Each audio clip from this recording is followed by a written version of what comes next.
Good morning. My name is Toby Heaps. I'm the co-founder and CEO of Corporate Knights, and it's my pleasure to welcome you here today for this discussion and launch of the Canadian Better World MBA rankings. I'm happy to have with us Adrian Thomas, the CEO of Schneider Electric Canada, and happy that Schneider Electric Canada is supporting and partnering with us on this launch. We have a great panel. Just before we get underway, I'd like to do a brief land acknowledgement. Corporate Knights honors the peoples and land of all First Nations, Inuit, and Métis peoples, and their valuable past and present contributions to this land. So we're going to be talking about sustainable MBAs. This is a topic that Corporate Knights has been paying close attention to since our founding 20 years ago. Our first MBA ranking was done for Canadian schools back in 2003, and we've done it every year since and expanded it to a global base now where we cover over 160 schools globally, including 16 in Canada.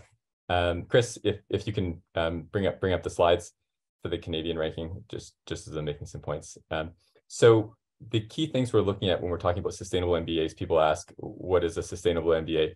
And we're looking at the sort of core things that are real, that are hard to fudge. So we're looking at things like the core courses, not the electives and options, which are important, but the core courses that all students need to go through to get their MBA, and to what extent do those core courses, whether it's finance, accounting, strategy, to what extent do they integrate the relevant aspects of sustainable development goals?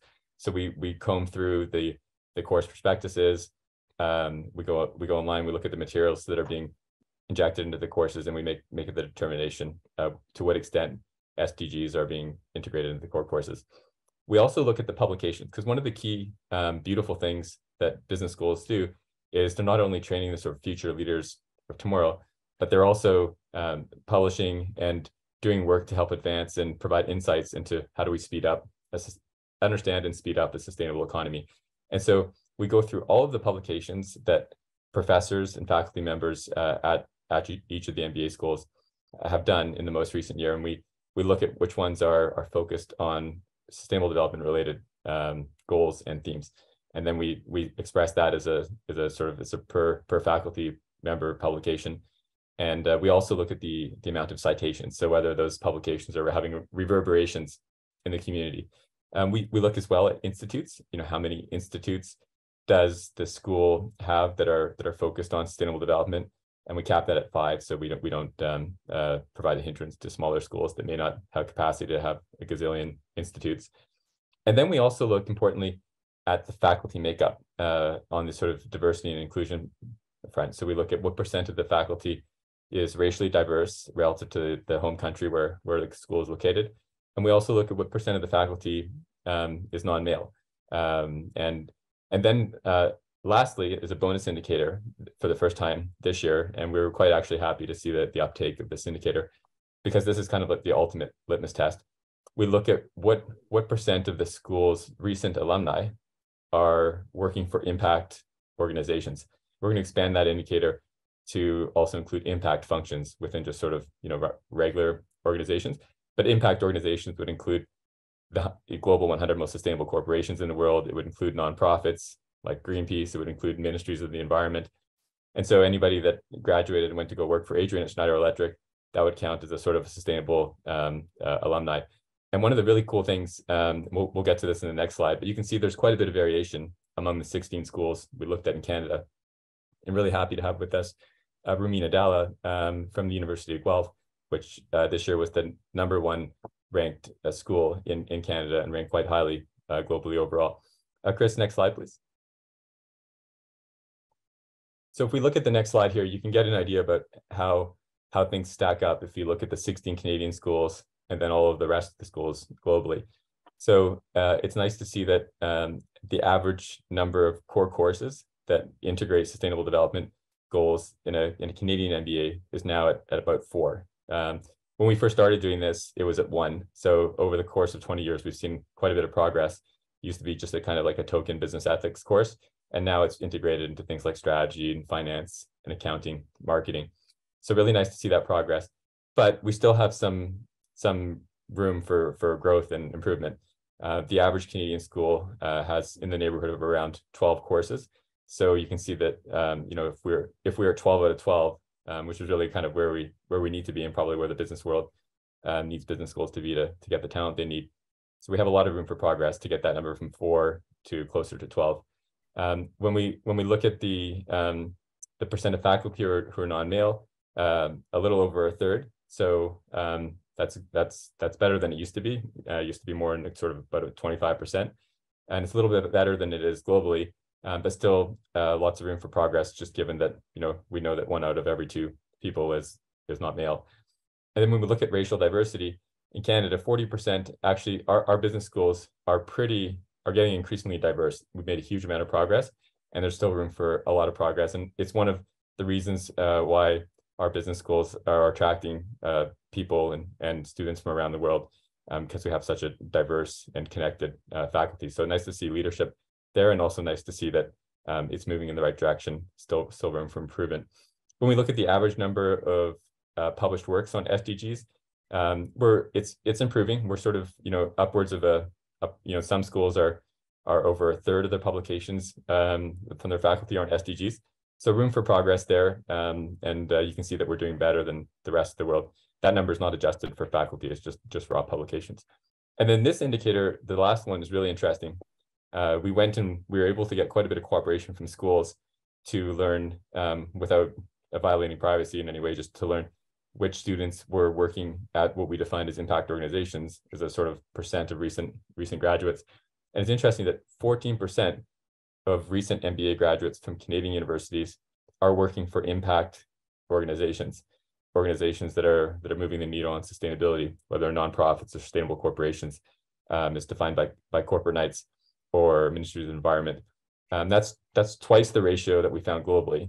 So something interesting is happening within Canadian MBA schools, and so lots of momentum, lots of room for improvement as well, and lots of leadership. I'm really happy to have with us today some of the key leaders from the student movement, from the business sector, and also from the business school sector. 3 people who from those sectors are 3 of the people who inspired me the most. So without further ado, before we get the panel discussion underway, it's my honor to introduce Adrian, who's the CEO or president of Schneider Electric Canada. And he's going to provide some context remarks on the key issue that really is the philosophical issue that opens the floodgates for sustainability to really move quickly. So Adrian, over to you. Thank you, Toby. Appreciate the introduction. Really honored to be here with some other excellent panelists, and they inspire me as well. Chris, if you could show the slide, I just want to make a couple comments. First, for those of you on the line who are not familiar with Schneider Electric, we have been working on our sustainability journey for about 17 years. So it's not something that we've achieved overnight. We are an impact company, which means that we strive to do well so that we can do good. And as the slide mentions, we're focused on empowering people to use the most of their energy and resources so that we can have progress for sustainability. And we do that through technology, and we do that through digitizing and working with customers on electrifying, digitizing operations. And I think this is important because one of the things that I had mentioned to Toby that I think is really important for business students and MBA schools to learn is that we have to break the myth that achieving sustainability is in contrast to business outcomes and profitability. So if we can go to the next slide, Chris, to kind of bring this to the forefront, sustainability is a business priority, and we did a study at Schneider Electric this year, and we asked top business executives around the world what were their business priorities for the next 12 months. And you can see in profitability and sustainability are the top 2, and a very little difference. And if you look at number 3, it's accelerating digital transformation. And I think the reason the 3 of these are so closely lumped together is because I believe that the business community is understanding the benefits that sustainability brings to improving profitability in their companies. And that the way to achieve that is through looking for new ways to use data and to use digitalization to move their businesses forward. Corporate Knights, I don't know for how long, but has been tracking for a long time the growth of their global 100 companies versus the general stock market, and it continues to show a much higher return than the average stock market. So one of the key stakeholders, investors, are certainly seeing that there's a benefit for companies that are focused on sustainability. The other two key stakeholders in any business are certainly customers and maybe most importantly, employees. One of the things that we know is that employees are engaged more when they have a connection to the why of the business. And at Schneider Electric, it's very clear the why of our business. As I just mentioned, it's to bring progress forward and make the world more sustainable. This drives high levels of employee engagement, and high employee engagement certainly improves the business outcomes of any company. Then we look at customers, and if you can see that 73% of top executives are thinking about how to improve their sustainability initiatives, there is certainly room for business growth to help customers achieve that. So those are the three stakeholders that we really focus on. If I could just share just a couple myths that I think business growth, as I mentioned, doesn't have to come at an environmental cost. Things like circularity reduce the amount of input cost expense, and you also start looking at your waste streams. And we worked with a customer where we did some evaluation of their parts and refurbishing and reusing parts rather than producing new. And they saw an 80% decrease in their energy usage, almost a 90% decrease in their water usage, and about 90% decrease in their chemical production. So certainly all of that creates not only business savings, but it also has a direct sustainability impact. The second myth that we hear frequently as what is sustainability too costly, it's around managing the data. And here, there is so much technology to collect data, but we do see, we did another study where we saw about 80% of companies are collecting data. The challenge is only about just over half of them are actually taking use of the connected devices and software to take carbon savings. So the data exists, it's already there. So there's very minimal increases in cost to collect the sustainability you need. The point is that we need to use the data that we have.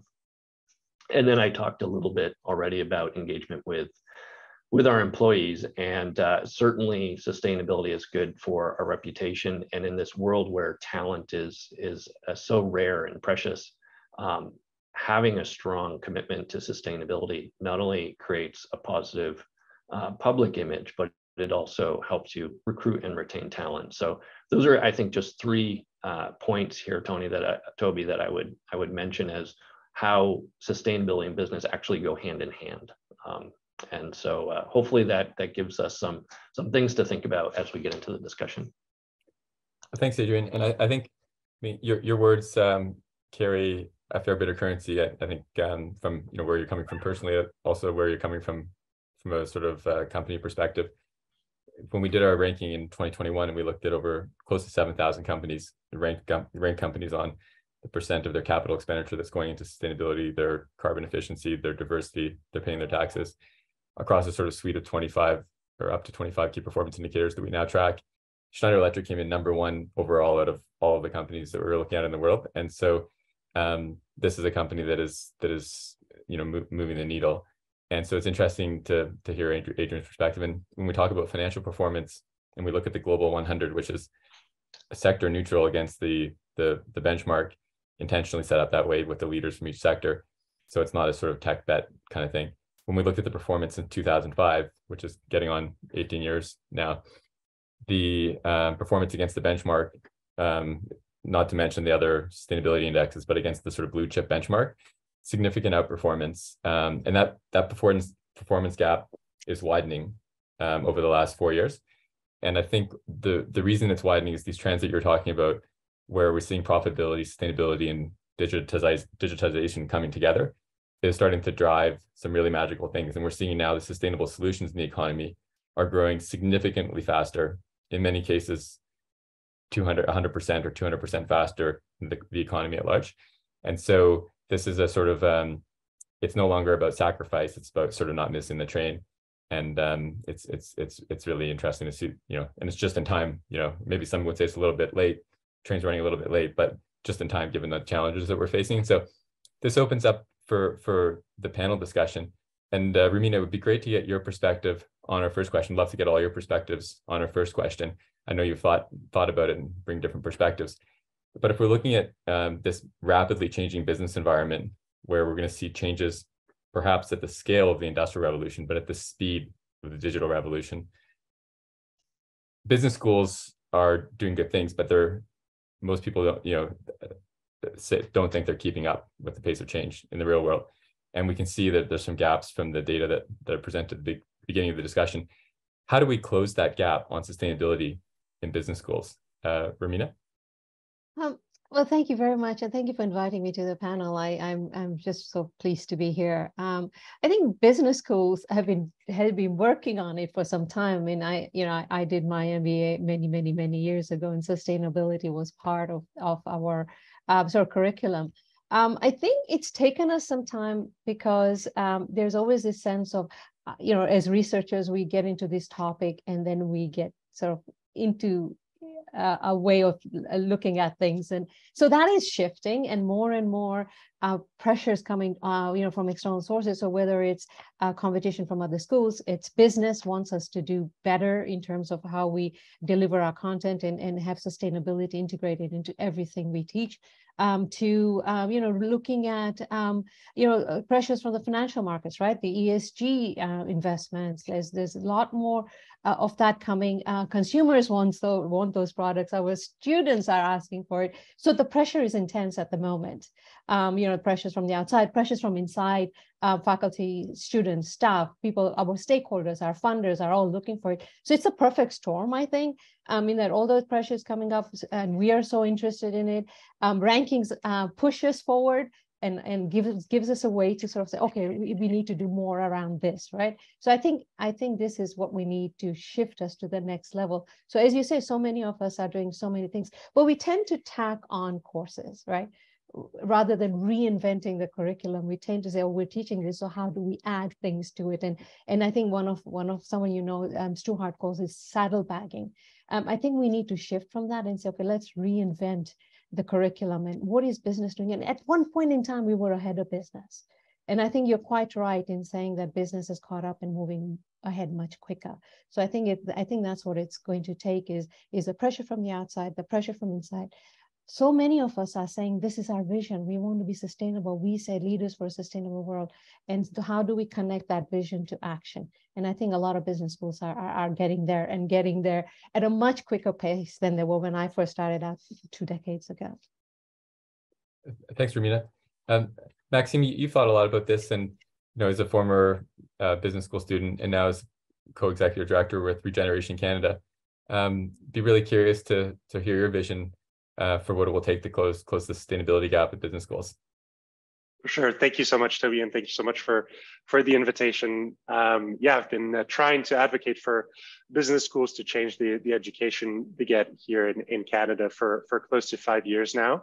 I was a business student studying sustainable business management, sustainable finance, social entrepreneurship, and now I actually have a nonprofit whose core mission is to actually advocate for that message and to work with business schools to ensure that we're training the next workforce.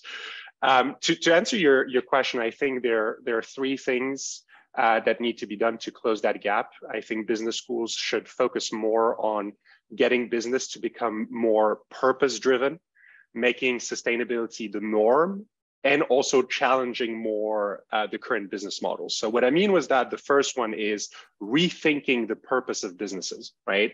By shifting the current sustainability narrative, which often focuses mostly on reducing the negative impacts of companies, rather than also talking about driving positive change through business, right? And I think Schneider is a great example of that. And so the way you would see that in business schools is that, for example, in finance courses, in the large majority of finance courses, you're going to start hearing about ESG as a risk management tool to, not invest in companies that are completely irresponsible, because we know their stock prices are more volatile and all that. So, we can start hearing about ESG, but we almost never hear about impact investing, for example, in finance courses, where the purpose of impact investing is to invest and use finance, not just to reduce the negative impact of your portfolio, but to actually maximize the positive impact of your portfolio by investing in companies whose core business model is to drive positive impact. So that's the first thing, is getting schools to rethink the purpose of business. The second one is ensuring that business schools are pushing sustainability as the norm. And what I mean with that is that sustainability literacy should really be seen as equally relevant to all business students, not just a few who will work, in the ESG CSR teams of companies. The reality is that if companies are to truly transform their business model and their operations, all the departments, whether it's accounting, marketing, operations, all the departments are going to have to be trained properly. Right. And we see that in the business world with some of the most visionary companies, IKEA being one example, but there's so many other examples of companies who are moving away from over relying on one little sustainability team in the company to actually ensuring that sustainability is a key responsibility of the heads of each department, right? And really integrating it throughout. And I think business schools really still need to see that integration relevant to all business students. So that's the second one. The third one, the last one, is I think business schools really have an opportunity to challenge current business models and come up with new innovative ones by training to the next generation to think at the cutting edge of corporate sustainability. And what I mean with that is, right now in the corporate world, mainstream sustainability practices in the corporate world often, not all the time, but often equate greenwashing or small fixes that don't really change the business model and are not really the changes we need if we are to see the changes we need from the private sector, right? And so business schools need to look at the most sustainable and innovative companies, like, the Corporate Knights Top 100, the Best 50 Corporate Citizens, like really the most sustainable companies whose practices are much ahead of the curve, but are actually going to become mainstream in just a few years, right? And business schools need to focus a lot more on these companies rather than just like the average player. And the reason for that is, if they don't look at the cutting edge, we're going to train a workforce that when they're going to get in positions of power or influence, they're going to reinforce either bad practices or practices that are just not ambitious enough. Right. So there's really challenging current business models by thinking at the cutting edge, I think will also be really necessary. So Maxime, if I could, just a quick follow-up. Most of the last 100 years, especially in Canada, a strategy of incrementalism has served our country well. I think we all recognize that we're in a period of dynamic, rapid change. And so that strategy that worked out really well, that became embedded in our institutions, our business schools, universities, larger companies, governments, may no longer be what is fit for purpose, but there is a lot of inertia enforced by that perspective. How do you break the inertia? Those ideas that you presented all seem quite sensible, but they would be a radical departure from what exists in this moment. So how do we break the inertia from where we are to get there?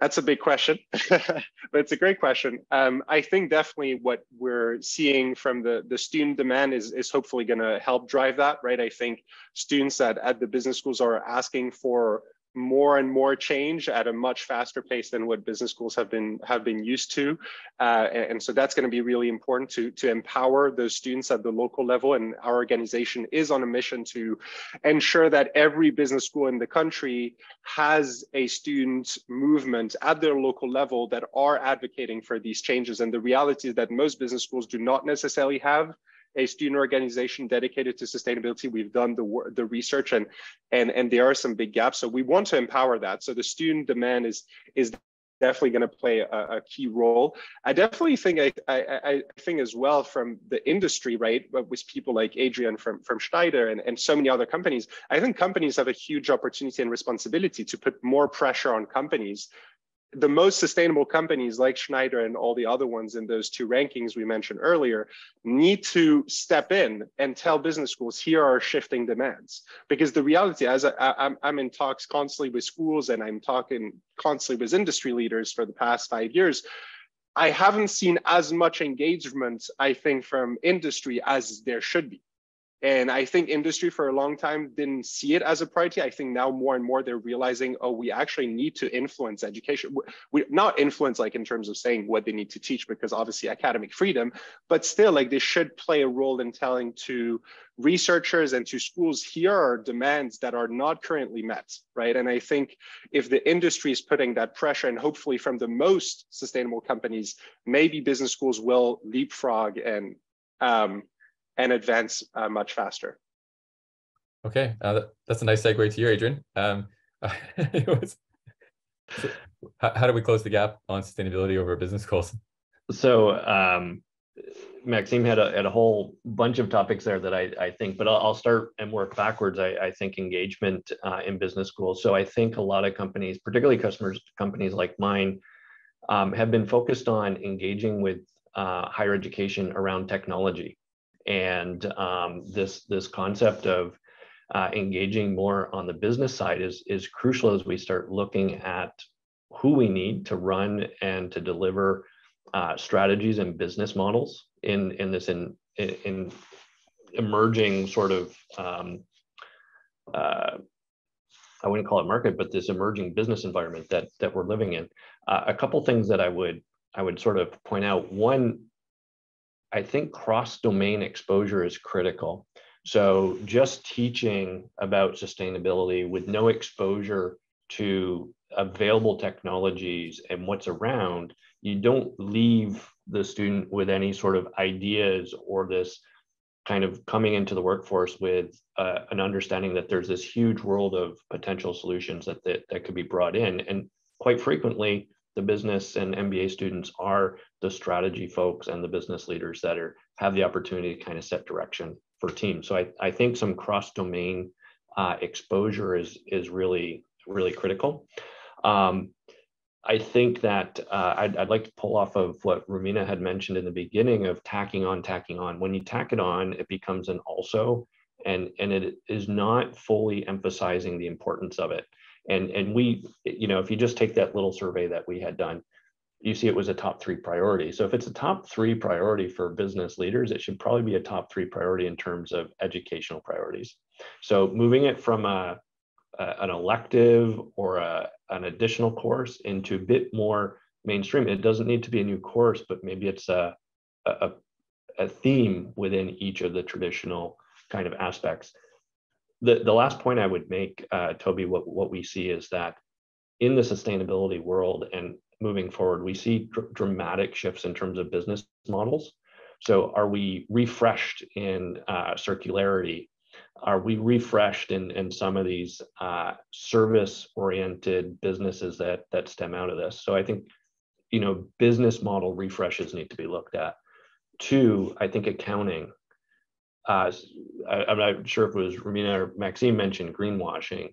I think the big corporate potential ethical dilemma going forward in the future is going to be around sustainability accounting. And for business students leaving and understanding how to read a sustainability document, to understand what is the data that sets it with the same attention and focus that you have on other auditable financial is really critical. So I think we need to go there. And then the last piece I think is just around strategy. Where do we go from where we are? So those would be the 3 points that I would kind of really focus on. And I think with those in there, it's really going to attract a lot more interest by companies to be engaged with these business schools. Okay, that's a nice list. Sort of, I guess, in addition to reinventing the core curriculum, just being mindful to keep it refreshed. As things are moving so quickly, and that this kind of cross-domain that's where the real magic happens. And yeah, on the accounting, so much going on, and it's nice to see that Canada is playing a bit of is playing an emerging leadership role there on the emerging sort of international sustainability accounting standards. Rumina, we've been talking about this, and you mentioned some of this in your opening remarks in terms of why, but it bears emphasis, just as, why sustainability should be an important thing, or is an important thing, not like it's something that we're supposed to do, or we'll have to see our priest on Sunday to ask for penance, but not something we're doing out of guilt, but kind of to Maxime's point too, but it's not about doing less bad, but also thinking about how we're going to do more good, because this is shifting quickly.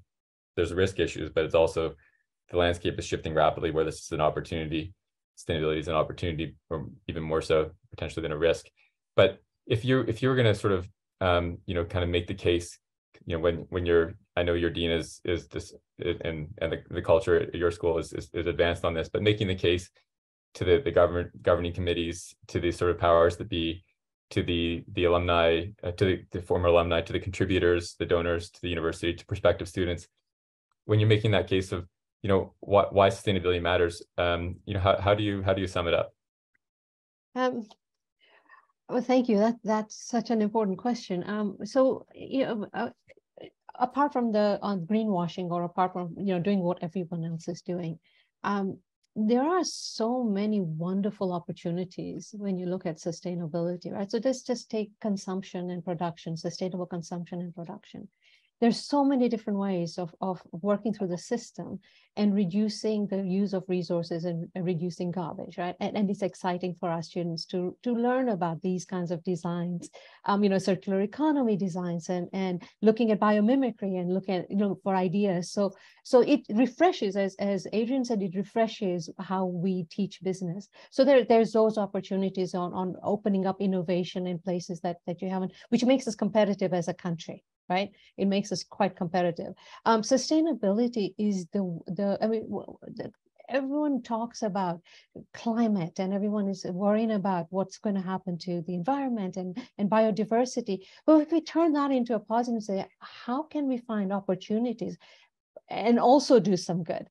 So that can be profitable, that can be innovative, that can create some visioning for the future, that includes people. It's very inclusive, right? And just to pick up on something else, Adrian, Maxime said, collaboration.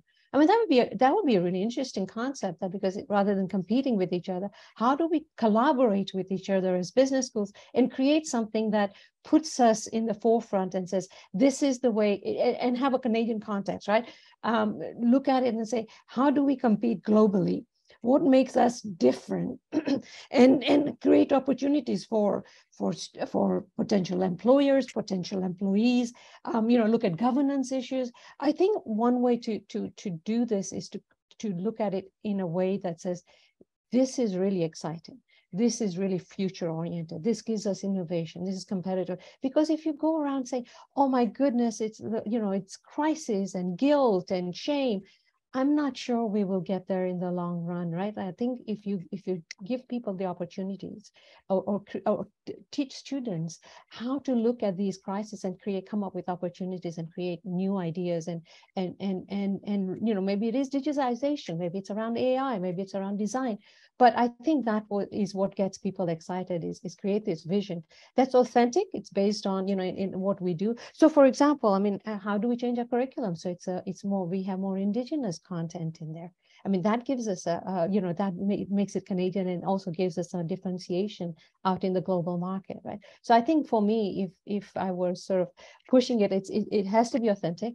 It has to be future oriented. It has to create opportunities for people. It's got to be sort of an overarching goal, because honestly, if you try guilt and shame, I'm not sure how far we will get with that, because everywhere you look, it's like this crisis. Oh my goodness, what are we going to do? But I think if we change it and say, yeah, we are facing these horrible awful crisis everywhere. When you look, there is something going on. But then how do we then find opportunities within those crises, right? And be ahead. And you know, companies like Schneider are doing it. And as Maxime said, look for benchmarks, look for opportunities outside and see where you want to go with that. So you know, that's kind of what I tell my students, is my job is not to give you solutions. It's to send you away with questions. What are you going to explore out there, and where can you go next? Thanks, Rumina. Hope that answered the question. Yeah, I think that's a really helpful perspective, and the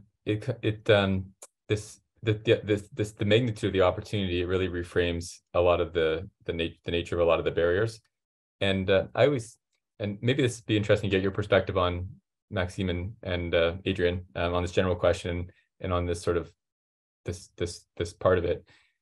Is I try to understand, most people still, I think, even though they say they want to believe that the sustainable economy is powerful and is growing, they still kind of have a sneaking suspicion that, you know, our bills are getting paid by the oil companies, and I think that the way that we've evolved as a species, you know, we have a cumulative learnings and a cumulative experience, which kind of informs our emotional context and our lens and our perspective. And if we look at, say, like the last, in our lifetimes, Maxime's lived a little less longer than us, but we've all lived for some decades. In our lifetimes, probably it's fair to say that a lot more money has been made by oil and coal companies than has been made by green companies. If you add it all up, say over the last 50 years, probably 5 to 10 times as much money has been made over that period. But if you just look at like this year, the green or the sustainable solution companies like Schneider and Vestas and Ørsted and you know, a whole range of them now comprise about 12% of the global economy, and that's well more than twice the size of the oil and gas and coal companies, which are, even after Russia sort of boosted their stock prices, are still only in that 5% range. So the sort of sustainable solution companies are now twice as powerful economically than the ones who are sort of causing the problems mostly, but because of the cumulative experience shows that the ones who are causing the problems have been 10 times as consequential over the last 50 years. It takes a while for that to kind of sink in. And so I don't know if there's any kind of color from that you want to react to, Maxime, just in terms of this question, this bigger question of, you know, why sustainability matters and how do we get that message to crack through? Yeah, I mean, if you look at what the next generation is asking, they clearly want to be empowered to drive that positive impact more than ever, right? Like, we've never seen what we've been seeing over the past like 4 or 5 years. Never before the next generation of the workforce was asking for changes in the education they're getting, right? And I think that's where a big part of the solution lies, is just looking at what the next generation wants, right? In 2020, right in the wake of the pandemic, you know, when everybody was calling back for Build Back Better, our organization actually led a campaign called the Our Future, Our Business manifesto campaign. And we basically got 65 youth organizations from all across the country to come together to define what we would like to see as the future of how business is done and is being taught, right? And we got 100 civil society organizations, 130 high-level executives who recognize the need for business education to change, and we got thousands of student leaders to advocate for that message. You also got PwC that same year had released a workforce of the future survey that found that I think 88% of millennials want to work for a company who reflects their own values. 88%, right? Like, that's a huge amount of people who basically oftentimes want to translate, you know, their social and environmental convictions into their careers. But the problem is that there's a difference between being passionate about social and environmental issues and actually having the practical education to turn this passion into action, right? And so I think that's where business education and business schools really need to realize there's a huge appetite from students. And right now, the only thing that is preventing them from turning that interest or that passion of theirs into combine their values with finance, for example, if business schools don't step up to that, there is going to be a hugely missed opportunity to respond to that need from the next generation. Thanks, Maxime. Adrian, what's your response to, when people ask, why should I guess that Forrester survey that you guys did that showed it's a top priority is one, but how do you how do you respond when people ask, well, why should we care about sustainability? Why should this be a big issue? So if I kind of step aside and just take a kind of a capitalistic private corporation viewpoint on this, one of the things we know, markets and investors love predictability and stability. If we look at the impacts of what climate change will have on the world in terms of conflict, displacement, rebuilding of disasters, this is going to have a huge financial impact in just like rebuilding and addressing these sort of global social impacts that are going to cost businesses money, whether they like it or not. So I think as a market, there's a need and a benefit that the more we can address climate change and avoid these worst outcomes of climate volatility, then we're going to have actually a better climate, no pun intended, for the business environment to operate with less volatility, more consistency. So I think all business, if you said, hey, what would be perfect for you? It'd be like, if I had a predictable, stable market, that would be phenomenal. I can set a strategy and I can stay with it, and we can move it. So I think there's this fundamental benefit to all businesses if we can address that. Then I think Maxime talked about it, and just to hit on, I think we can. Society has changed, so I don't think it's fair to go back and say, okay, these are what the company is doing. That society was accepting that in the past, and society is no longer accepting that moving forward for a whole variety of reasons. But I think that we now can do a couple things. One, and we do this internally at Schneider Electric, is we actually do training. We have local commitments.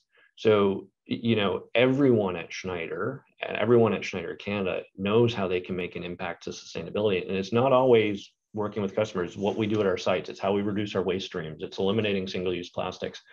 This becomes actually an action that they can take at work. It's also an action that many of us, we bring home to our lives, and we start to get familiar with this. And so it's a great way companies can actually expand.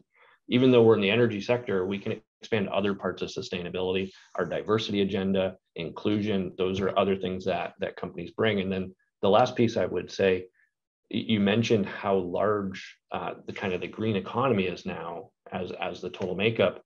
We have tremendous purchasing power, and we have made commitments with our top suppliers that they're going to reduce their environmental impact.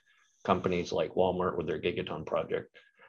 So there's a tremendous amount of additional influence that companies can have to make an impact when you start looking at the full ecosystem.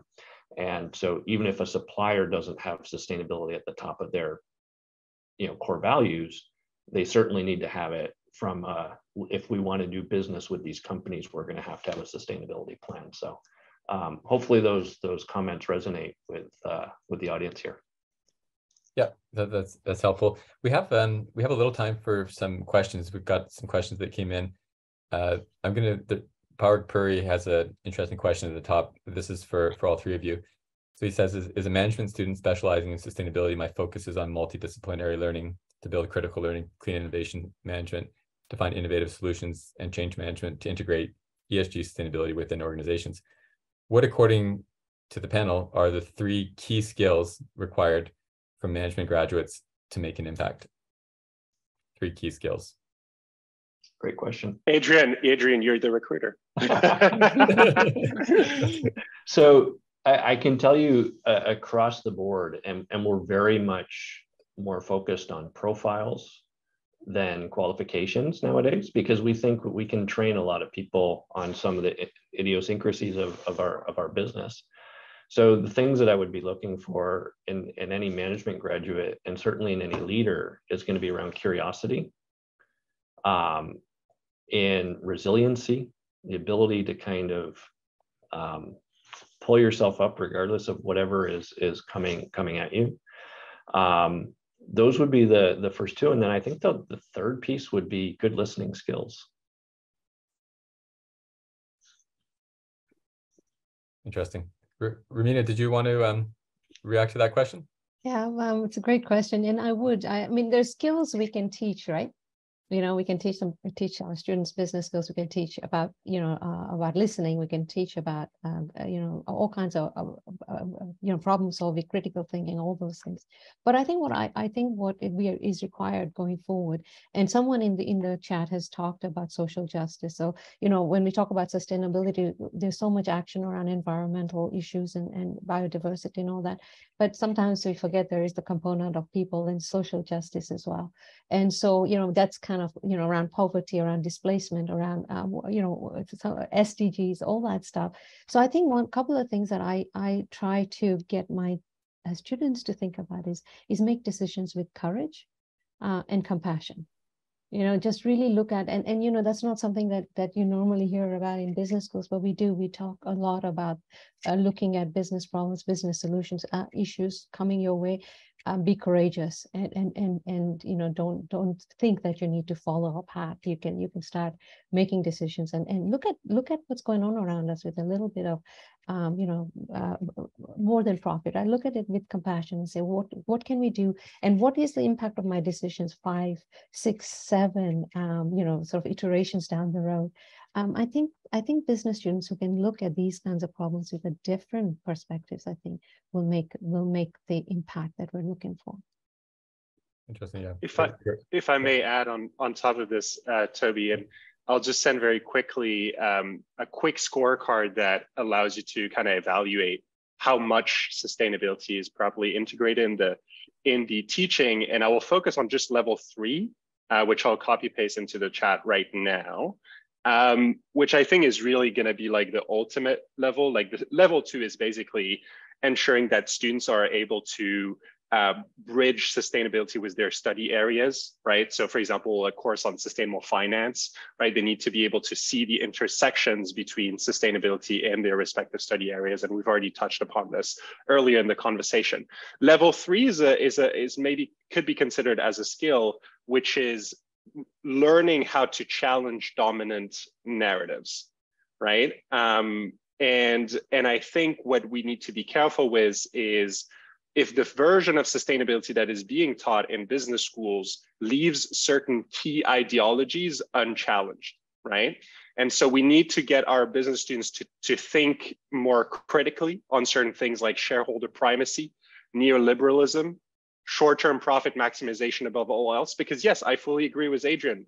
Sustainable business is good business, and it can very, very oftentimes be very profitable. But sometimes in the short term, doing the sustainable way in the very short term can sometimes be slightly less profitable than the unsustainable way if you don't account for certain costs in some cases, right? So we need to also challenge that ideology. And then there are certain practices that we need to teach our business students to be able to discern and criticize, like greenwashing, tax optimization, and tax evasion, which are clearly not enabling our governments to step up public investment for the transition, the privatization of social services. And so there's all these really important concepts and ideologies that I think we need to train our business students to think about and unpack. If not, what we're going to end up doing is teaching a version of sustainability, which is going to be fine with the neoliberal economy that we have right now, and is just going to not really go at the root of the system and change the system that we have, right? Yeah, that seems to dovetail nicely with Rumina's point, emphasizing the sort of need to reimagine, reinvent the curriculum, and that's in the context of the overall bigger system. We have about 10 minutes left, and I'd love to get through some more of these questions. There's a quick question here from Donna Smith on the idea of doing, job fairs are quite popular at business schools. The idea of doing maybe sustainability focused job fairs. I don't know, Adrian, if that sounds like something that you think might be worth looking into. So I think I saw something else in the chat, which I kind of like better than the job fair, which is case studies and engagement with real world problems. At Schneider Canada, we've done, we did just last year an MBA contest thing with some MBA students, and it worked out really well. And I think there's a great tie-in because, you know, just because we're operating and we appreciate the recognition we've got from Corporate Knights, we certainly don't have all the answers at Schneider. And so we're continually trying to figure out what's next. And I think sometimes, and here's a huge advantage for students coming out of MBA programs, is sometimes it's the fresh eyes. You know, we get so focused on looking at it from our lens, and what we've been doing provides a different solution that we hadn't thought of. So more than job fairs, I think these sort of abilities to collaborate maybe on project contests or, you know, mini white papers or other things. And I think there's many organizations that could benefit from that. And with the talent of I was really surprised on the one we did last year at how quickly they were able to spin a project, come back with a business proposition in just a few weeks. So tremendous talent there, and I think companies would be happy to share some of the problems we have to see if they can give us some solutions. Yeah, I guess so put McKinsey out of business, maybe. I completely agree with Adrian. When we give MBA students projects without the boundaries and say, here are some of the issues, how do you solve them? They come up with solutions that just blow you away. So yes. So yeah, it's pretty interesting, I think, to give these groups of MBA students challenges that you know are way into the future. I think they'll come up with some really good solutions to those. That's interesting. So it sounds like a fruitful vein to tap would be more focusing sort of students on these real world case study challenges that are happening at companies. So we've been active on that at Corporate Knights in the past, and we were doing a global case competition on this, but that's good feedback for us too, just in terms of so we have another question here on diversity, and this idea that more diverse faculty, people coming from regions that have been impacted by climate change, different perspectives, and it brings Jennifer Smart is saying it brings more empathy to the table in terms of having a more diverse faculty student base. Be interested to hear any of your reactions to that. I can make a quick comment. I think one, you know, this is another myth, I think, or we've seen the proof points where more diverse board members on companies see better performance. It is one of the 17 UN Sustainability Development Goals.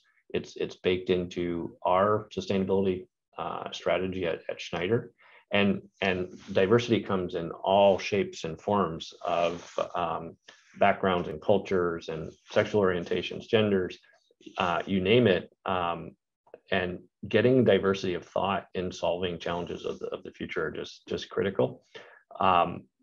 We tend to see more of a challenge in identifying new graduates out of technical schools than we do from business schools.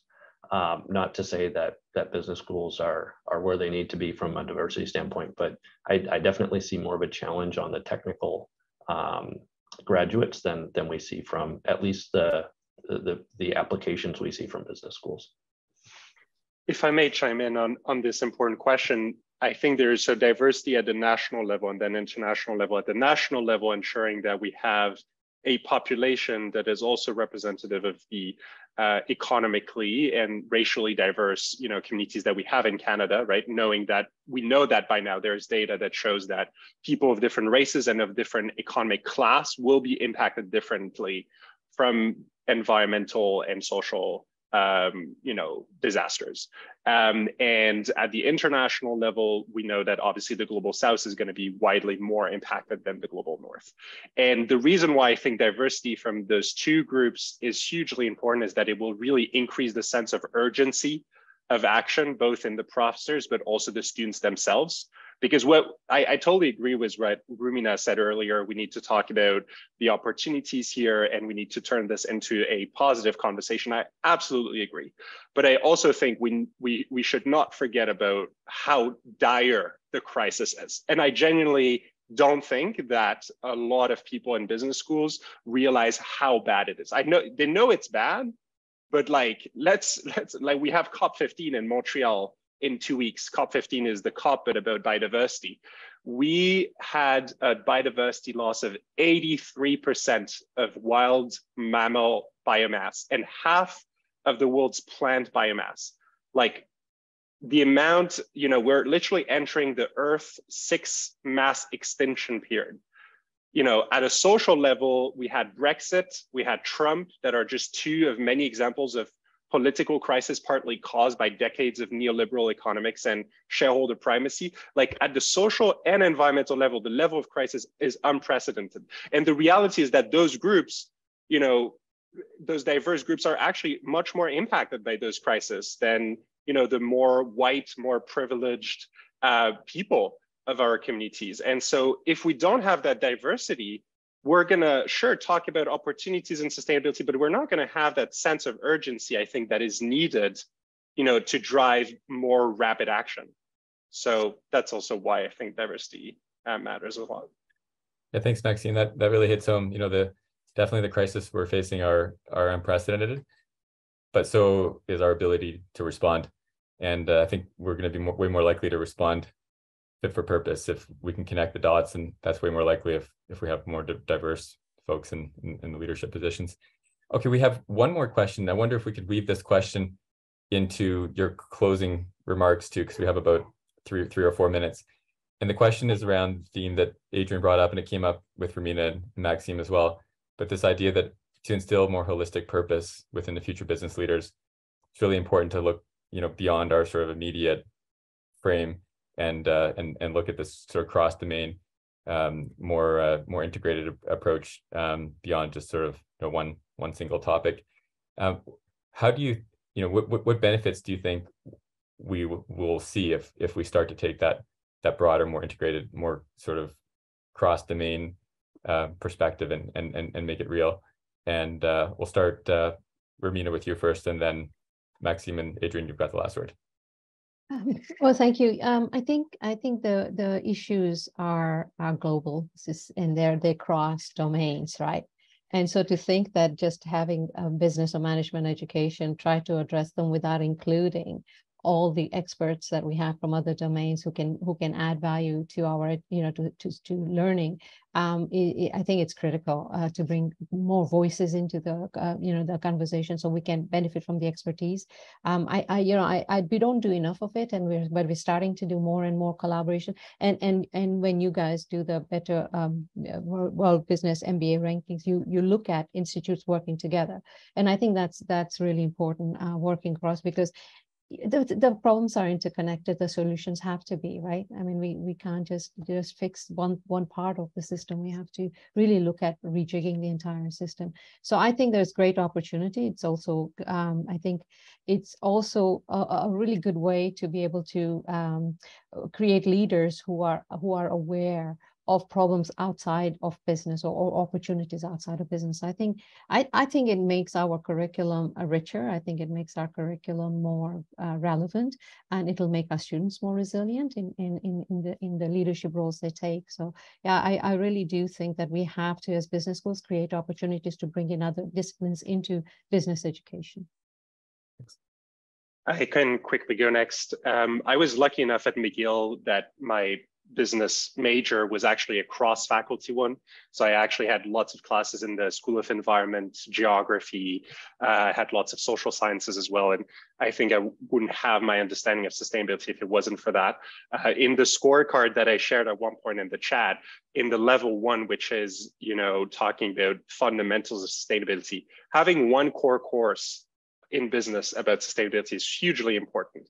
But if the only exposure to sustainability that business students get is within a business environment, within a business faculty environment, I don't think that's good enough. I think we should ensure that our business students actually also get exposed to non-business fields like social sciences, environmental sciences, if they are to become system thinkers. Yeah, sure. I think he was hitting on a ton of great points. Toby, what I would see from cross-domain is, I think if we want to have leaders of the future to be impactful, they need two things. They need to, one, be inspired, and two, they need to believe that they can make a difference. And I think that cross-domain exposure would share a few things. One, what are some of the problems? What are the roadblocks that are preventing us from making progress? Because every domain has its own challenges.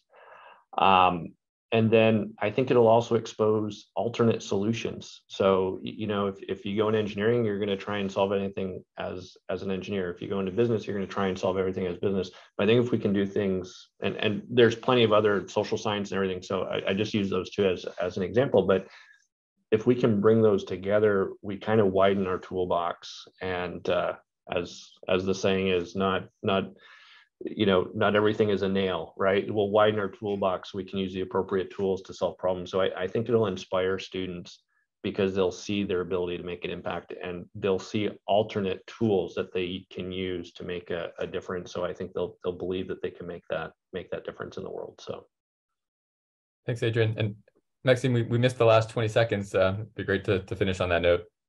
Sure. Yeah, I was just saying social sciences, environmental sciences encompass certain skills and knowledge and understanding of our system that will never have the purpose. Oh, yeah. Well, I said in the chat, interdisciplinary and cross-faculty learning is crucial for system thinking. All is in that one sentence. Well, I'd just like to thank you. We're gonna be putting this on YouTube as well, and I'd just like to thank you all for everything that you do, every day, but also for this conversation. And I think I'm feeling more inspired, and my belief that we can make a difference is bolstered. So thanks for helping me out. I hope that's been useful for everyone else as well. And really happy you could join us today. And thanks everyone who joined us as well. Have a good rest of the week.